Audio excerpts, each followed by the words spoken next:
안녕하세요. 어느덧 여름이 다가오고 있네요. 모두 건강하신가요?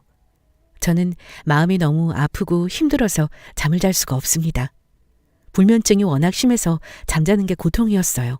그나마 한 달 전 끔찍한 악몽이 모두 끝이 나서 이제야 발을 뻗고 잘 수 있게 되었습니다. 여러분은 결혼이 뭐라고 생각하시나요? 저는 한평생 함께 믿을 수 있는 반려자를 만나는 축복이라고 생각합니다. 저도 그렇게 믿고 결혼했어요. 그런데 제 믿음이 유리조각처럼 산산조각이 나버렸습니다. 저의 이혼 스토리 한번 들어보시겠어요? 일단 저는 연애를 10년 했습니다. 정말 특이 케이스죠? 그런데 연애하는 내내 정말 남편과 한 번도 싸운 적 없는 아주 인고 커플이었어요. 남편과 저는 봉사활동에서 만났습니다. 저는 대학 시절 심리학을 전공했는데 다른 사람의 마음을 잘 보살피려면 실제로 사람을 만나면서 심리를 어루만져 주는 일을 해보고 싶었습니다. 늘 생각을 하고 있었는데 실천이 어려웠거든요. 결국 저는 친구와 큰 용기를 내서 4학년 졸업반 여름방학 때 꽃동네를 갔어요. 고등학교 때 봉사 점수를 채우기 위해 억지로 갔던 기억이 있는데 그때는 자발적으로 갔던 거라 아직도 기억이 생생해요. 바로 그때 지금의 남편 성준 오빠를 만났습니다. 자, 자원봉사자분들 여기 주목해주세요. 처음으로 가본 봉사활동은 저에게 신선한 충격을 주었어요. 몸이 불편한 분들을, 장애를 가진 분들을 옆에서 챙긴다는 건 정말이지 어려운 일이었습니다. 그리고 그들을 함부로 동정해선 안 되기 때문에 적당히 도와주는 게 중요했어요. 저 여기 처음 오세요? 아, 네네. 좀 어색하고 그렇네요. 제가 쭈뼛쭈뼛 제자리를 찾지 못하고 망설이자 한 남자가 말을 걸어왔습니다. 알고 보니 청년 봉사단체 대표였어요. 그 남자가 바로 지금의 남편 성준 오빠였습니다. 처음 오시는 거죠? 아, 네네. 원래 이렇게 소리 지르거나 발작을 일으키는 분들도 있으신 거죠? 네네. 많이 놀라셨죠? 매번 그렇진 않고요. 장애우분들도 긴장되거나 낯선 상황이니까 아무래도 처음 만나 뵙는 분들이라 그러실 거예요. 시간 좀 지나고 친해지고 나면 안 그래요. 불편하시면 저 따라오세요. 네? 아, 불편한 건 아닌데. 성준 오빠는 낯설어하는 저와 친구를 봉사단체 사무실로 데려갔어요. 봉사라는 게 뭐 따로 있나요? 여기 사무실에도 은근히 일이 쌓여 있거든요. 아이고, 늦춰하지만 들어오세요. 아, 네네. 그럼 저희가 뭘 하면 될까요? 저희가 매년 여름마다 자원봉사자분들과 여기 친구들과 함께 여름 캠핑을 가요. 그때 초대장을 만드는데 여기 이름 쓰고 접어만 주시면 돼요. 어때요? 쉽죠? 아, 단순 노동이네요. 네네, 감사해요. 그럼 이거 마저 하고 나가서 친구들하고 놀게요. 네네, 걱정하지 마세요. 여기 친구들은 저희가 담당할 테니 좀 진정되면 같이 밥 먹어요. 이따 1시간 뒤에 다시 올게요. 좀 부탁드릴게요. 선한 인상에 착한 배려심까지 물씬 느껴지는 남자였습니다. 저희가 불편할까봐 자리를 피해 주셨고 이윽고 친구는 저에게 이야기했어요. 야, 지혜야, 저 남자 괜찮지 않아? 되게 착해 보여. 여기 이 봉사단체 대표라고 했나? 오, 요즘 사람답지 않게 되게 곤실해 보인다. 그치? 하, 그런가? 그래, 뭐 훈남이네. 야, 그나저나 우리 이거 어서 하고 아이들 만나러 가자. 그래. 그때가 저와 남편의 첫 만남이었어요. 남편은 알고 보니 30대 초반부터 자수성가로 봉사단체를 만들어 이끌어왔고 지금까지 사업체가 2개나 더 있을 정도로 봉사단체 쪽에서는 그래도 이름이 알려진 사람이었습니다. 봉사에 대한 진정성 하나로 여태 사업을 늘려왔더라고요. 좀 멋있어 보였습니다. 그리고 그날 결국 저와 친구는 장애우 어린이 친구들과 정말 재밌게 놀고 왔어요. 처음에는 어색했지만 같이 요리도 만들고 장기자랑도 하니까 점점 친해지는 기분이 들더라고요. 그 후 저는 주말마다 가끔 그 봉사활동을 나가게 되었습니다. 그리고 그 훈남 성준 오빠와도 조금 친해졌어요. 그리고 저희는 자연스럽게 연인으로 발전하게 되었습니다. 자주 얼굴을 보고 이야기를 나누다 보니 참 좋은 사람이라는 게 느껴졌어요. 그리고 저희는 무려 10년의 연애를 하게 된 거죠. 정말 신기하죠? 인연이 이렇게 끈질기게 이어질 줄은 상상도 못했습니다. 그리고 딱 10년 3개월 만에 저희는 대망의 결혼식을 하게 되었죠. 오빠랑 가족처럼 지내는데 이렇게 신혼집까지 꾸미고 사니까 너무 좋다. 행복해. 오빠도 마찬가지야. 행복해. 자기야, 우리 아기 계획 세우자. 어? 갑자기? 우리 이제 결혼 6개월 넘었는데? 무슨 상관이야. 안 그래도 시어머님이 계속 이야기하셨단 말이야. 응? 그런데 진짜 이상한 게 남편과 아기 계획을 세우고 지내다 보니 뭔가 이상한 의무감이 생겼고 그래서인지 조금씩 사이가 점점 멀어지는 것 같았습니다. 그리고 계획을 세운 지 3개월 만에 저희 부부에게는 이쁜 아기가 찾아왔죠. 그런데 남편이요? 그때만 생각하면 정말 화딱지가 나네요. 지방에 봉사단체를 하나 더 만든다면서 바깥으로 돌아다니는 일이 많아졌고 임신 기간에 저는 정말 외로웠습니다. 그래도 연년생 딸 아들을 낳으면서 버티고 또 버텼습니다. 특히 아들은 계획도 없이 갑자기 생긴 거라 남편이 좀 많이 버거워하는 티를 냈어요. 참나, 아기를 둘이나 낳았더니 갑자기 이렇게 달라질 수 있나요? 이제 다 잡은 물고기 마냥 저를 대했습니다. 오빠, 내일 주말인데 내일은 알지? 졸려. 뭐가 알아. 내일은 건드리지 마라. 나 주말에는 진짜 푹 쉬고 싶어. 한창 뛰어다니고 놀 때야. 우리 수연이, 수훈이 콧바람 좀 쐬고 오자. 응? 잠깐 2시간. 아니, 그래, 3시간 정도만 짧네. 응? 야, 나 평일에 어떻게 일했는지 몰라서 물어? 그리고 나 일요일에 대구 좀 내려갔다 와야 해. 어? 그걸 이제 왜 얘기해? 오빠 일요일에는 어떤 약속도 안 잡잖아. 내가 말 안 했나? 아무래도 대구 쪽에 요양원 사업 좀 해보려고. 뭐? 지금 벌써 3개나 하고 있는데? 거기서 또 늘린다고? 뭐 내가 다 하나? 2개는 지점낸 거고 나머지 하나는 이제 막 시작한 거잖아. 그리고 이번 건 내가 하는 게 아니라 친구가 하는데 내가 이사 느낌으로 좀 관여만 하는 거야. 내 친구 민철이 알지? 걔가 하는 거야. 그래도 내가 투자한 거니까 이웃남은 나도 좋지 뭐. 오빠, 나 진지해. 오빠는 나를 아내로서 생각하는 거야? 아니면 자원봉사자로 생각하는 거야? 진짜 애들 너무 심심해한단 말이야. 내가 데리고 나가는 것도 한계가 있고 나 운전 공포증 있잖아. 저는 몇 년 전에 교통사고가 있었습니다. 그 후에 이상하게 운전대만 잡으면 손이 떨리고 식은땀이 났어요. 그래서 먼 거리는 남편한테만 의지하고 운전하며 지냈습니다. 그런데 남편은 늘 그런 저를 무시했어요. 야, 너 그거 마음의 병이야. 운전하기 싫으니까 애들 데리고 나가기 싫으니까 핑계대는 거 아니야? 트라우마? 그거 솔직히 난 웃겨.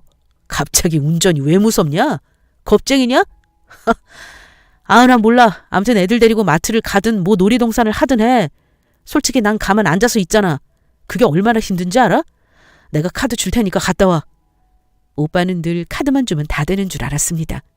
사업이 늘어나면서 돈을 점점 벌게 되자 사실 벌이는 좀 좋아진 건 사실이에요. 그래서 남편 덕분에 두 아이들 큰 어려움 없이 키우고 있는 것도 맞습니다. 그러나 아빠로서 해줘야 하는 정서적인 교감이나 공감은 전혀 없었어요. 저는 그게 늘 항상 아이들에게 미안했습니다. 게다가 제가 당한 교통사고 트라우마를 아무렇지 않게 무시하고 비아냥대는 그 모습에서 순간 정이 뚝 떨어지더라고요. 어깨 근육이 파열된 꽤 그래도 큰 사고였기 때문입니다. 이건 겪어보지 않으면 그 공포를 몰라요. 결국 그날도 아이들을 데리고 집 앞에 피자를 사주고 들어왔습니다. 남편은 너무 졸리다면서 잠을 잤고요. 남편은 그 다음 날 어김없이 지방에 내려갔습니다. 그리고 격주로 대구에 내려갔어요. 사실 좀 이상했지만 그때까지만 해도 의심 없이 남편 말을 다 믿었어요. 그러던 어느 날 갑자기 코로나 사태가 터졌고 남편 사업도 타격을 입게 되었습니다. 여보, 요즘 온라인 사업은 어때? 복지관 강의 나가는 건 괜찮아? 미치겠다 진짜. 왜? 무슨 일 있어? 대구 요양원 투자했던 거 아무래도 좀 기운이 심상치 않네. 내가 내려가서 대구 쪽은 좀 살펴봐야겠어. 코로나 때문에 복지관 강의도 이제는 안 들어오고 그나마 기부금도 들어왔는데 그것도 다 끊기게 생겼어. 여보, 나 아무래도 대구 한 몇 개월만 내려가야 할 것 같은데? 뭐? 아예? 갑자기? 아니, 갑자기 생각한 건 아니야. 친구가 너무 힘들어해. 내가 투자도 했고 그나마 대구 쪽은 요양원 사업이 활발해서 어떻게든 살릴 수 있을 것 같아. 이대로 가다간 애들 학원비도 못 내주게 생겼다고. 그건 그렇지. 근데 괜찮을까? 주말마다 오는 거야? 금요일 퇴근하고 올라올 테니까 걱정 마. 그리고 전화 좀 자주 하지 마라. 뭐? 아내가 전화하지 그럼 누가 해? 나 나가면 거래처 사람들 만나고 바쁜 거 뭐냐 하면서 그러냐? 특히 요즘 온라인 사업하면서 더 바빠졌어. 아무튼 이래저래 신경 쓰여. 애들이나 잘 돌봐. 근데 진짜 가야 해? 그럼 내 돈 다 날리게 생겼는데 이대로 있어? 알았어. 어쩔 수 없지. 근데 꼭 주말마다 오는 건 약속해. 알겠지? 알았어. 같은 소리 몇 번을 해? 저희는 결국 주말 부부가 되었습니다. 사실 연애도 10년 했고 또 아이들이 생기면서 서로 신혼 때 분위기는 나지 않았던 게 사실이에요. 그래서 이렇게라도 애틋하게 가끔 주말마다 보면 오히려 사이에 더 좋을 것 같다는 생각도 했습니다. 그런데 웬걸요. 남편은 2주에 한 번씩 올까 말까 했어요. 오빠, 내일은 올 거지? 수연이 생일이잖아. 내가 선물은 다 준비했어. 우리 내일 고기 좀 썰자. 야, 나 못 갈 것 같은데? 어쩌냐? 뭐? 안 돼, 이번에는 진짜. 지난주에도 못 왔잖아. 수연이 진짜 펑펑 울었던 거 몰라? 아빠 너무 보고 싶대. 알지, 아는데 진짜 주말에 중요한 부동산 계약건이 있어. 내가 직접 땅도 보고 해야 해. 그 업자가 내일만 시간 된다고 했다고. 오빠, 나랑 애초에 약속이 틀리지 않아? 매주는 못 와도 가족들 생일 때랑 큰 행사 있을 때는 시간을 일부러 빼기로 했잖아. 야, 내가 뭐 나 혼자 잘 되자고 이러냐? 나도 주말에 펑펑 놀고 싶어. 나도 일 좀 그만하고 싶다고. 수연이도 10살이고 수은이도 9살이면 이제 생일 선물만 받고 끝내도 될 나이 아니야? 응, 아니야. 그럴 나이 아니라고. 애들 아직 아빠 손 필요해. 엄마 손은 그럼 어딨냐? 너가 좀 애들 좀 케어 좀 해줘라. 내가 뭐 매번 그러냐? 일 때문에 그렇다잖아. 그리고 막말로 너는 집에서 펑펑 놀면서 애들 좀 보는 게 뭐 그리 생색이야? 오빠, 내가 지금 생색이라고? 아니, 애들 생일 때 옆에 있어달라는 건데 그게 그렇게 힘들어? 이게 생색이야? 당연한 거잖아. 내가 힘든 거 부탁해? 서러워서 눈물이 나네. 오빠, 진짜 우리 이건 아니잖아. 야, 부탁 좀 할게. 이 오빠 대구 요양원 반드시 일으킬 거야. 암튼 올해 생일은 그냥 편하게 좀 보내자. 응? 내가 계좌에 20만 원 보낼 테니까 애들 맛있는 것 좀 먹이고. 나나 거래처 사람 전화 온다. 이만 끊는다. 네, 항상 이런 식이었습니다. 저는 남편이 일하는 걸 방해하고 싶은 욕심이 없어요. 다만 가장으로서 그래도 정말 중요한 날, 제 생일은 지나갈 수 있다고 해도 아직 어린아이들 생일날만큼은 가족이 모두 모여 축하해주고 그렇게 지내고 싶었습니다. 제가 엄청난 걸 바라는 건가요? 여러분은 어떻게 생각하시나요? 아무튼 저는 그 뒤로도 남편과 자잘한 문제로 많이 싸웠습니다.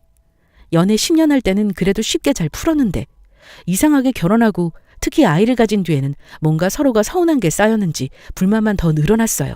그리고 남편과 주말 부부가 된 지 3개월이 지나고 저도 일을 구하게 되었습니다. 요즘 맞벌이가 대세라고 하잖아요. 남편도 열심히 내려가 일하는데 저도 가만히 있을 수는 없겠더라고요.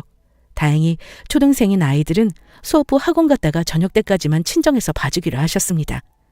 친정엄마가 멀지 않은 곳에 혼자 살고 계시거든요. 그리고 저는 수소문 끝에 정수기 필터를 교체해주는 일을 하기로 했습니다. 집으로 직접 가야 하는 번거로움은 있지만 그만큼 시급이 꽤 괜찮았거든요. 계세요? 네. 안녕하세요. 정수기 필터 교체하러 나왔습니다. 3시 예약하셨죠? 네. 근데 잠시만요. 혹시 고기 먹고 오셨어요? 네네. 점심 회식이 있어서. 무슨 문제라도. 냄새 좀 빼고 들어오세요. 네? 우리 집 방금 환기 싹 했거든요? 제가 좀 냄새에 예민해요. 3시 30분 예약으로 바꿀 테니까 조금 있다가 와주세요. 고객님, 제가 4시에 다른 곳 예약이 잡혀 있어요. 이건 정해진 시간에 약속을 지켜주셔야 하는 거라 어쩔 수 없습니다. 제가 늦은 것도 아니고요. 그럼 이 냄새 그대로 집에 들어오겠다는 거예요? 아니, 서비스가 이게 말이 돼요? 여기 지점장한테 바로 전화해요? 정말 막무가내였습니다. 직원들과 점심시간이 맞으면 같이 밥을 먹을 때가 있어요. 마침 그날은 친한 동료들과 점심 회식을 했습니다. 솔직히 고기를 먹긴 했지만 그렇게까지 역할 정도는 아니었어요. 그리고 설사 그렇다 해도 이렇게 문전박대하는 경우는 처음 봤습니다. 지점장한테 전화를 하겠다고 고래고래 소리치자 저는 어쩔 수 없었어요. 고객님, 제가 미처 생각을 못했네요. 그럼 제가 이 외투는 벗고 들어갈게요. 아니요, 됐어요. 내일로 예약 바꿀래요. 진하게 짱구 눈썹을 하고 매섭게 생긴 그 여자는 누가 봐도 재수탱이었어요. 저는 결국 다음날 그 집을 다시 찾아갔습니다. 한 번 맺은 예약권은 큰 사정이 있는 한 다른 사람에게 넘길 수는 없었거든요. 계세요? 네. 안녕하세요. 2시 예약하셨죠? 정수기 필터 교체로 왔어요. 네, 들어오세요. 오늘은 옷 제대로 입고 오셨네요? 아, 네. 다양한 집을 가봤지만 그 집은 참 인상적이었어요. 누가 봐도 신혼 느낌이 물씬 나는 집이었거든요. 들어가자마자 큰 하트 인형이 있었고 소파 위 벽에 결혼 사진도 걸려 있었습니다. 그리고 무엇보다 참 깔끔하게 하고 살더라고요. 나도 신혼 때는 이렇게 살았는데 하는 생각을 하면서 부러워하며 집에 들어갔습니다. 아, 이건가요? 아, 오래 쓰셨네요. 그래서요. 오래 쓰면 안 돼요? 필터 교체는 주기적으로 해주셔야 해요. 네네, 알겠습니다. 참, 정말 말하기 싫은, 대화하기 싫은 여자였습니다. 자기 마음대로 해석하고 이야기하며 제 이야기는 전혀 듣지 않았어요. 기본적으로 꼬여있는 여자였습니다. 그런데 한창 일을 하고 있는데 냉장고 옆에 올려져 있는 반찬통이 눈에 띄었어요. 분명 지방에 사는 남편에게 제가 보는 반찬통과 똑같았습니다. 제가 어렵게 구한 반찬통이라 똑같은 게 있다는 게 좀 의아했어요. 서로 이렇게나 취향이 비슷한가 싶어 이상했지만 그냥 그러려니 했습니다. 그리고 한창 일을 끝마치고 나가려는데 재수탱이가 한마디 하더라고요. 아줌마, 근데 이 일 언제부터 하셨어요? 이제 3달 넘어가네요. 왜요? 아니에요. 초보티가 좀 나서. 네? 그게 무슨... 아, 예전에 해주셨던 분은 꼼꼼하게 교체하시던데 옆에서 보니까 좀 부산스러워서요. 아니에요, 뭐. 교체 잘하셨겠죠? 네, 문제없이 잘했으니 걱정 마세요. 정말 말을 해도 참 믿게 하는 여자였어요. 저딴 여자와 사는 남편이 보살이라고 생각했죠. 그리고 필터 교체를 마치고 나오면서 거실에 걸린 결혼식 사진을 한 번 더 살펴보았습니다. 그때 저는 뒤로 쓰러질 뻔했어요. 글쎄, 그 사진 안에 있는 남편이 누군지 아세요? 옷도 깡코, 가지런한 앞머리, 그리고 웃을 때 들어가는 보조개까지, 비쩍 마른 체격까지. 모두 다 제 남편이었습니다. 누가 봐도 제 남편이 맞았어요. 소름이 끼치고 온몸에 털이 섰습니다. 저는 그 자리에 멈춰서 버리고 말았어요. 정신이 혼미해졌거든요. 저기, 결혼하셨어요? 뭐요? 당연한 이야기를 하세요? 저분이 남편분이세요? 네. 그런 건 왜 물으세요? 아니에요. 그런데 냉장고 위에 저 반찬통이요. 어디에서 사셨어요? 저도 저 브랜드 진짜 좋아하는데 저거 구하는 거 어렵지 않아요? 어머, 저 브랜드 알아요? 남편이 사다 줬어요. 근데 너무 질문이 많으시다. 이런 게 초보티가 난다는 거예요. 알겠죠, 이제? 그야말로 충격이었습니다. 그리고 그 순간 복수를 해야겠다는 생각이 번뜩 들었어요. 정말이지 그 찰나의 순간 이 집에 있는 모든 걸 깨부수고 싶었지만 정말 이를 악물고 참았습니다. 두 집 살림을 차리고 있었던 더러운 남편과 눈앞에 있는 재수탱이 여자 모두를 잡아 족치고 싶었지만 정확한 증거와 물증이 필요했어요. 그리고 마침 다음 날이 주말이라 오랜만에 남편이 집에 왔습니다. 그리고 모른 척하며 물었죠. 오빠, 요즘 어때? 뭐가 어때? 일하는 거 안 힘들어? 주말마다 지방에서 계속 있고 밥은 어떻게 해 먹어? 내가 보내준 반찬은 다 먹어가? 아, 그거? 다 먹어가지. 근데 맨날 거의 사 먹으니까 그거 이제 그만 보내라. 그럼 그 반찬통 좀 보내. 그거 비싼 거야. 아, 그거? 그거 그냥 내가 쓸게. 오빠가 퍽이나 쓰겠다. 반찬통 다음 주에 가지고 내려와. 알겠지? 그냥 내가 쓴다니까. 갑자기 남편은 화를 냈습니다. 아무래도 그 여자네 집에 반찬통을 가져다 준 모양이었어요. 다시 가지고 오기 애매한 상황인 것 같았습니다.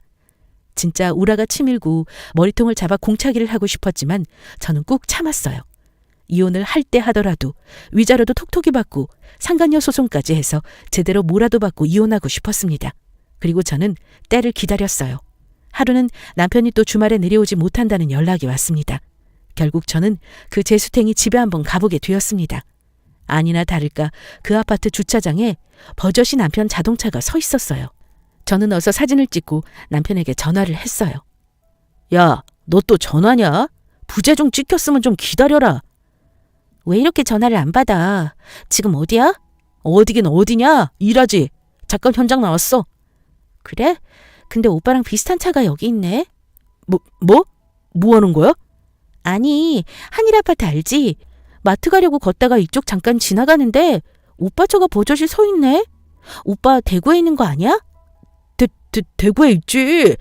야, 너 눈이 어떻게 된 거 아니냐? 내가 갑자기 왜 거기에 있겠냐? 그지? 내가 잘못 본 거지. 그래, 맞아. 내가 눈이 삐꾸인가 보다. 그래, 오빠가 대구에 있어야지 왜 서울에 있겠어. 그지? 바람을 피는 것도 아니고 말이야. 그래. 너 좀 제대로 보고 다녀라. 나 일하러 간다. 다시 전화해. 응, 그래, 수고해, 오빠. 대구에서 파이팅하고. 저는 일부러 보란 듯이 남편을 두렵게 만들었어요. 남편은 하지만 그 다음 주에도 그 내연녀 집 앞에 버젓이 차를 대고 주말을 즐겼습니다. 정말 어리 빠진 모양이었어요. 제가 이렇게 찾아다니면서 증거를 모으리라는 생각은 아예 하지 못하는 것 같았습니다. 그리고 저 혼자만의 힘으로는 부족하더라고요. 결국 친구를 통해 소개받은 흥신소에 연락을 했습니다. 돈이 얼마가 든다고 해도 상관없었어요.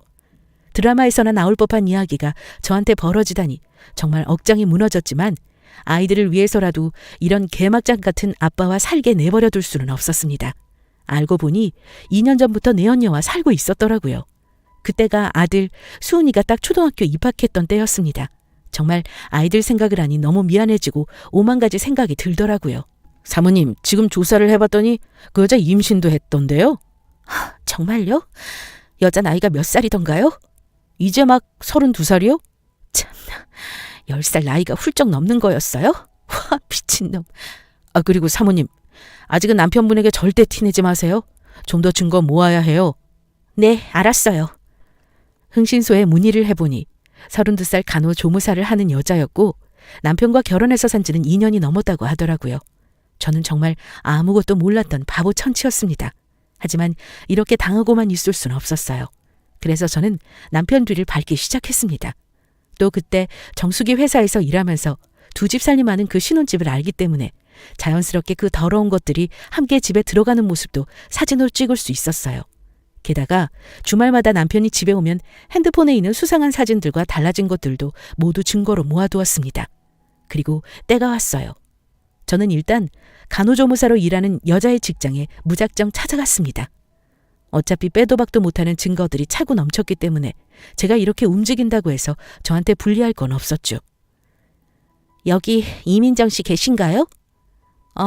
잠시 처치실 가셨어요. 무슨 일이세요? 여기요. 이것 좀 그 여자한테 전해주세요. 그리고 이쪽으로 와달라고 해주세요. 네네. 저는 그동안 남편과 그 내연녀가 나란히 걷고 데이트하는 그리고 심지어 산부인과에 오가는 사진들을 모두 인화에 전달했습니다. 그리고 근처 카페로 와달라는 쪽지를 전달했죠. 이윽고 그 재수탱이가 카페에 도착했습니다. 그리고 사실 저는 그 카페에 그 여자만 부른 게 아니었어요. 남편도 똑같은 시간 같은 카페에 불렀습니다.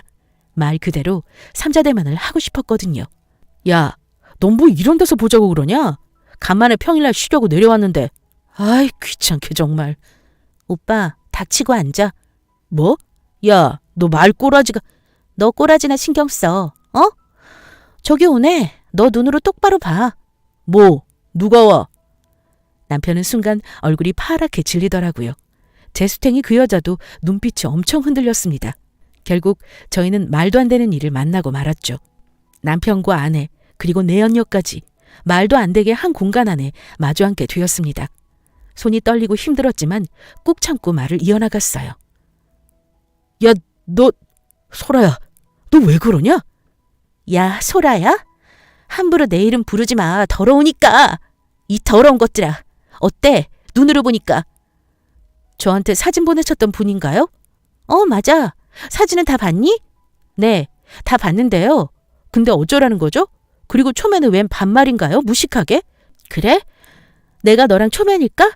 초면이 아니니 그럼 반말해도 되지? 나 정말 모르겠어? 내가 댁을 어떻게 알아요? 아줌마를? 너네 집 한일 아파트지? 그리고 집 들어가면 소파에 하트 쿠션 있고 아참 냉장고 위에 반찬통도 있고 그거 남편이 줬다고 했나? 당신 누구야? 왜? 뭐 캥기는 거 있어? 아니, 당신 누구냐고. 소라야, 너 왜 그래? 남편은 사색이 돼서 저를 말렸습니다. 그 꼬라지가 정말 꼴불견이었어요. 정수기 필터 얼마 전에 갈았지? 나 그때 너희 집 갔었어. 너가 고기 냄새 난다고 나 2번이나 집에 오게 했잖아. 너 기억 안 나? 아님 쪽팔려서 안 나는 척 하는 거니? 그 여자야? 참나, 난 또 뭐 대단한 여자인 줄 알았네. 재수탱이 내언녀는 끝까지 고개를 쳐들고 자존심을 부리더라고요. 누가 봐도 동공지진이 되었는데도 말입니다. 너네들 잘 들어. 내가 너희들 더러운 짓거리 하는 증거들 다 모아놨고 게다가 벌써 상간녀 소송 걸었어. 알아?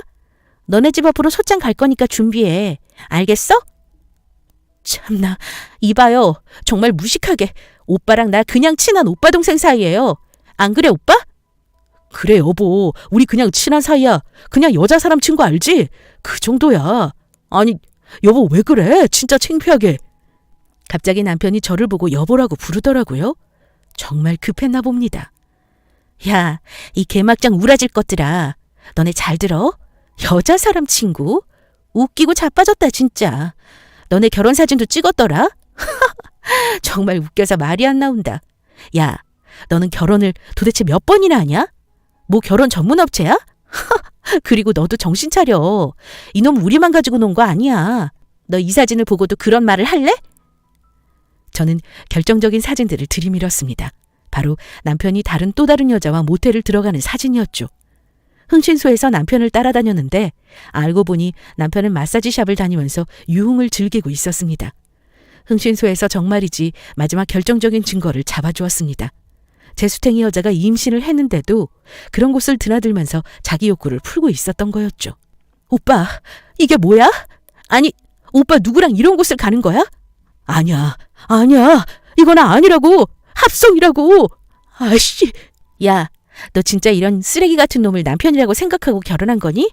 이제야 이놈 실체를 알겠니? 너 임신했지? 이제 어쩌냐? 뱃속에 있는 아기 태어나기도 전에 아빠가 이런 짓 하고 다니는 거 알면 아이가 어떻게 생각할까?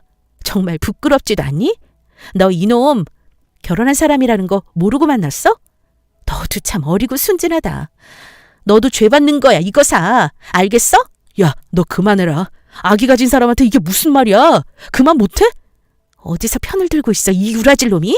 너 끝까지 찌질하구나. 너 이러고도 수은이 아빠야? 어? 아까는 모르는 사람이라면서, 여자 사람 친구라면서. 근데 또 자기 씨는 걱정되나 보지? 참나, 팔자 좋다, 성준아. 너 이렇게 키우려고 시어머님이 미역국 먹은 게 아닐 텐데 말이다. 아무튼 우리 애들은 내가 키울 테니까 너는 위자료 제대로 줄 준비해. 알겠어? 그리고 저는 갑자기 무슨 용기가 난 건지는 모르겠는데 앞에 있던 차가운 물컵을 그대로 남편 얼굴에 부어버렸습니다. 남편은 물범벅에 되었고 물에 빠진 생쥐 마냥 찌질해 보였어요. 그리고 얼굴에 물이 흥건히 묻어서 물이 뚝뚝 떨어지는데 정말이지 가관이었습니다. 저는 더 이상 흘릴 눈물도 없었어요. 자기 잘못을 아는 건지 어안이 벙벙해진 남편은 그대로 굳어버렸습니다. 저도 그것들을 더 이상 볼 힘이 없어서 그대로 나와버렸죠. 일주일이 지나고 이혼 변호사에게 연락이 왔습니다. 사모님, 저예요. 아, 네네, 변호사님. 그거 아셨어요? 남편이 사원망에서 지방 내려갔다고 하셨댔죠? 네네, 저도 내려가 보려고 했는데 죽어도 말리더라고요. 그래서 코로나도 있고 바빠서 그쪽은 통 못 가봤어요. 근데 왜요? 이분 진짜 재밌는데요. 이 회사 안 망했어요. 뭐 잘 되는 편은 아니지만 그래도 문 잘 열고 영업은 하고 있어요. 아참, 그리고 요양원 사업한다고 대구 내려간다고 했었나요? 그것도 순 거짓말이던데요. 참나, 그럼 뭘 하고 있던가요? 놀라지 마세요. 성인용품 샵 차리려고 준비하고 계셨어요. 네? 성인용품 샵이요? 와, 정말 기가 차네요. 전 그것도 모르고. 네, 그러실 수 있죠. 괜찮아요. 이렇게 뒤로 알아보시면서 놀랄만한 것들이 툭툭 튀어나오실 수 있어요. 이런 거짓말들이 모아서 증거자료가 되니까요. 마음 단단하게 드셔야 해요. 확실한 건 남편분이 아내분께 위자료 제대로 내셔야 할 거예요. 왜냐하면 거짓말을 한두 개 한 것도 아니거든요. 게다가 2집 살림이면 끝났죠. 너무 걱정 마세요. 그리고 양육권도 받으실 수 있을 거예요. 아, 네네, 감사해요. 네, 기운 내세요. 우리 수연이 위해서라도 조금만 더 힘내요, 사모님. 결국 남편은 이혼 소송을 하는 동안에는 집에 아예 오지 않았습니다. 아이들에게는 아빠가 잠시 외국에 출장을 갔다고 거짓말을 했죠. 정말 마음이 아팠지만 어쩔 수 없었습니다. 그러다가 첫째 딸이 머리가 커지자 의심을 하더라고요. 부모의 이혼을 숨기면 아이들이 더 혼란스럽다고 해서 솔직하게 말하기로 했습니다. 엄마, 아빠는 언제 와요? 아빠? 조금만 기다려줘. 벌써 3개월이 넘었는데요. 전화만 하고 있는데 답답해요. 나도 다른 애들처럼 아빠랑 놀고 싶어요. 혹시 엄마 아빠 맨날 이렇게 떨어져서 살 거예요? 저기 수연아, 잘 들어. 엄마랑 아빠는 우리 수연이, 수은이 이 세상에서 가장 사랑해. 알고 있지? 하나뿐인 우리 가족이야. 그런데 엄마는 아빠랑 성격이 안 맞는 부분이 있어. 그래서 같이 한 집에 사는 건 힘들 것 같아. 대신 수연이, 수은이가 언제든 아빠 만나고 싶으면 만날 수 있어. 엄마 이해해 줄 수 있겠니? 응, 알았어. 그럼 나 다음 주에 아빠 만날래. 그래, 알았어. 그렇게 하자. 이해해줘서 고마워, 내 딸. 그리고 미안하다. 이혼 소송을 하면서도 딸과 아들은 남편과 가끔 만나곤 했어요. 부부 사이의 문제로 아이들이 상처받는 일이 없었으면 했습니다. 또 아이들은 마음의 준비가 필요했어요. 더러운 쓰레기 아빠였지만 그래도 아이들에게는 아빠였습니다. 아이들도 가끔 그렇게 아빠를 보면 좋아하더라고요. 어쩔 수 없었습니다. 그리고 7개월의 이혼 조정 끝에 드디어 저희는 작년 6월 중순 이혼을 하게 되었어요. 다행히 제가 생각했던 것보다 더 많은 위자료를 받을 수 있게 되었습니다. 거짓말을 한 게 한두 가지가 아니라 제가 손쉽게 소송해서 이길 수 있었죠. 또한 제수탱이 그 여자에게 상간녀 소송을 걸었던 것도 잘 마무리가 되어서 얼마 전 소송이 끝났고 돈도 제대로 챙겨받았습니다. 본처를 벌이면 어떻게 되는지 제대로 보여주었어요. 남의 눈물에 피눈물 나면 자기 눈에도 피눈물 난다는 걸 알아야 합니다. 정말 마음이 후련하고 너무 행복하더라고요. 그 후 남편은 어떻게 살고 있냐고요? 그 제수탱이와 그 뒤에 오히려 사이가 안 좋아져서 별거한다는 소식이 들렸습니다. 자기 복을 발로 찬 거죠. 남편은 결국 혼자 외롭게 살고 그 여자는 홀로 아이를 낳고 키운다고 했어요. 정말 개막장이 되었습니다. 하지만 저는 마음속에서 끝까지 답답한 게 남아 있었습니다. 그리고 순간 저는 유치한 마음이 들더라고요. 이렇게 남편과 끝낼 수는 없다고 생각했죠. 우리 아이들을 버젓이 두고 두 집 살림을 차렸다는 생각에 어떻게든 복수를 하고 싶었습니다. 그리고 남편이 일하고 있는 대구로 몰래 내려갔어요. 평소 남편이 회사 근처에는 오지 말라고 해서 못 가는데 이렇게 이혼하고 찾아오리라고는 생각도 못했습니다. 허름한 성인용품 샵이었습니다. 마침 남편은 없었고요. 그리고 가게 앞에 남편이 가장 아끼는 차가 세워져 있었습니다. 그리고 저는 망설임 없이 차 키로 차를 긁었습니다. 정말 미친 짓이라고 생각하시겠지만 그렇게 해야 그나마 남아있는 정도 미련도 지울 수 있었어요. 그리고 정말 너무 미워서 복수하고 싶었거든요. 야! 너 지금 뭐 하는 거야? 야, 미친 거 아니야? 이윽고 남편이 가게로 돌아왔고 제가 차를 망가뜨리는 모습을 두 눈으로 목격했습니다. 그리고 저는 더 보란 듯이 차를 망가뜨렸어요.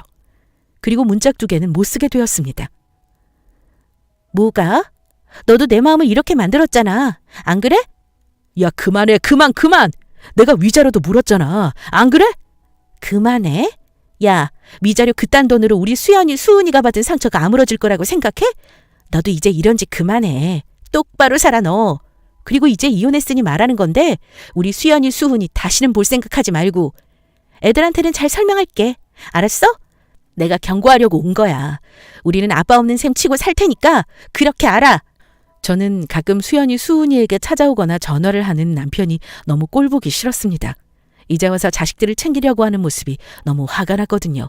그리고 저는 남편 눈앞에 차 문짝 수리비를 30만 원을 던졌습니다. 야, 이거 가지고 문짝도 고치고 너 쓰레기 같은 인상도 고쳐라. 알겠냐? 남편은 그토록 아끼던 차가 눈앞에서 망가지는 것을 보자 저에게 미안하다면서 빌더라고요. 참나, 이렇게 속 좁고 겁쟁이 같은 인간과 10년 연애하고 아이 둘을 낳고 살았다는 사실에 기가 차더라고요. 그리고 저는 생각했습니다. 다시는 이런 인간과 엮이고 싶지 않다고 말이죠. 지금은 이혼한 지 1년이 다 되어가네요. 어느덧 옛날 일이 되었지만 저는 후회하지 않습니다.